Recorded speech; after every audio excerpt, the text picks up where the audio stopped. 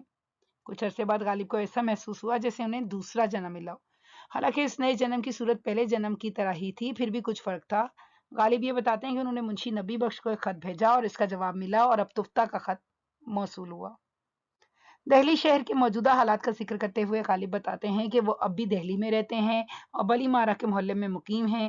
افسوس کا اظہار کر رہے ہیں کہ اس نئے دور میں جو دوست پہلے دور کے تھے وہ اب موجود نہیں. غالب کا کہنا ہے کہ دہلی شہر میں مسلمان ملنا بہت مشکل ہو چکا ہے، چاہے امیر ہو یا غریب یا اہل حرفہ یا کوئی اور، جو بھی ہیں باہر سے آئے ہوئے ہیں. 1857 کی جنگ آزادی کے بعد دہلی شہر کی حالت بہت خراب ہو گئی تھی. دہلی کی عظمت اور شان و شوکت کا زمانہ گزر چکا تھا. انگریزوں نے دہلی پر قبضہ کر لیا تھا. اس کے بعد شہر کی حالت بگڑ گئی تھی. بہت سے لوگ شہر چھوڑ کر چلے گئے تھے یا مارے گئے تھے. دہلی کی گلیاں ویران ہو چکی تھیں اور لوگوں کا آنا جانا کم ہو گیا تھا. غالب کے خطوط میں ان حالات کی جھلکیاں نمایاں ہیں. اس خط سے بھی یہی ظاہر ہوتا ہے کہ وقت کے ساتھ حالات کس قدر بدل جاتے ہیں. دوستوں کا بچھڑ جانا، شہر کی بدلتی ہوئی صورتحال اور اپنے عزیزوں کی یادیں غالب کو افسردہ کر دیتی ہیں. وہ اپنی اس تحریر میں ماضی کی خوشیوں اور موجودہ حالات کے درمیان موازنہ کرتے ہیں اور اس دور کی تلخیاں اور خوشیاں بیان کر رہے ہیں. یہ خط مرزا غالب کی نثر کی خوبصورتی اور ان کے دل کی گہرائیوں کا ترجمان ہے. جہاں ماضی کی خوشیاں اور محبتیں نظر آتی ہیں، وہیں موجودہ حالات کی تلخیاں اور تنہائی بھی محسوس ہوتی ہے. اگلا اقتباس: جہاں بڑے بڑے جاگیردار بلائے ہوئے یا پکڑے ہوئے آئے ہیں، میری کیا حقیقت تھی؟ غرض اپنے مکان میں بیٹھا ہوں، دروازے سے باہر نہیں نکل سکتا. سوار ہونا اور کہیں جانا تو بہت بڑی بات ہے، رہا یہ کہ کوئی میرے پاس آوے. شہر میں ہے کون جو آوے؟ گھر کے گھر بے چراغ پڑے ہیں. مجرم سیاست پائے جاتے ہیں. جرنیلی بندوبست 11 مئی سے آج تک، یعنی شنبہ 5 دسمبر 1857 عیسوی تک بدستور ہے. کچھ نیک و بد کا حال مجھ کو معلوم نہیں، بلکہ ہنوز ایسے امور کی طرف حکام کو توجہ بھی نہیں. دیکھیے انجام کار کیا ہوتا ہے. یہاں سے باہر اندر کوئی بغیر ٹکٹ کے آنے جانے نہیں پاتا. تم زنہار یہاں کا ارادہ نہ کرنا. ابھی دیکھا چاہیے مسلمانوں کی آبادی کا حکم ہوتا ہے یا نہیں.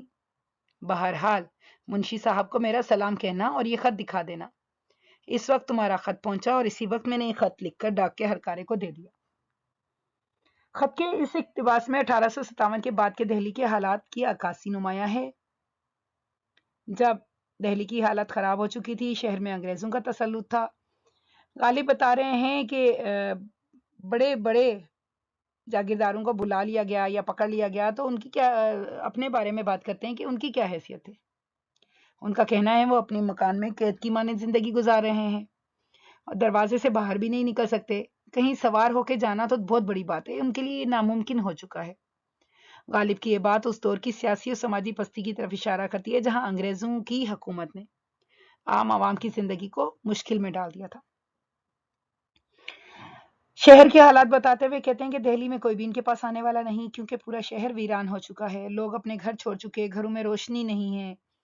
11 مئی 1857 سے 5 دسمبر 1857 تک کے عرصے میں دہلی میں انگریزوں کی جو فوجی حکومت قائم تھی اور حالات جو بدستور خراب تھے، اس حوالے سے غالب کہتے ہیں کہ کسی کا حال نہیں پتا اور حکام ان امور کی طرف توجہ بھی نہیں دے رہے. انتظامی بدحالی عوام کی مشکلات بہت بڑھ چکی ہیں. شہر کے اندر باہر کسی کو بھی بغیر ٹکٹ کے آنے جانے کی اجازت نہیں. اس دور کی پابندیوں اور کنٹرول کی طرف بھی اشارہ ہو رہا ہے جس سے عوام کی آزادی محدود ہو چکی تھی.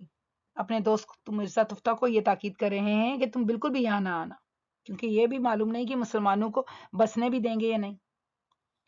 آخر میں منشی صاحب کو سلام کرتے ہیں اور تفتہ سے درخواست کرتے ہیں کہ ایک اور ان کو بھی خط دکھا دیں.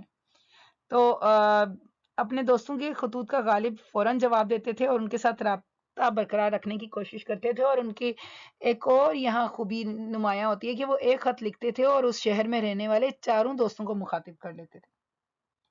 اس خط میں دہلی کے حالات، عوام کی مشکلات، انگریزوں کے تسلط اور خود ان کی ذاتی حالت کی عکاسی موجود ہے. ان کا انداز بیان اس وقت کے مسائل اور مشکلات کو بڑی خوبی سے بیان کرتا نظر آتا ہے، جس سے قاری اس دور کی مکمل تصویر دیکھ لیتا ہے۔ اب اس سبق کا تنقیدی جائزہ۔ غالب کی یہ خطوط ایک ادبی اور تاریخی خزانہ ہے۔ ان خطوط کے ذریعے قاری کو غالب کی ذاتی زندگی، ان کے خیالات، ان کی مشکلات اور ان کے دوستوں کے ساتھ ان کے تعلقات کے بارے میں گہری بصیرت حاصل ہوتی ہے۔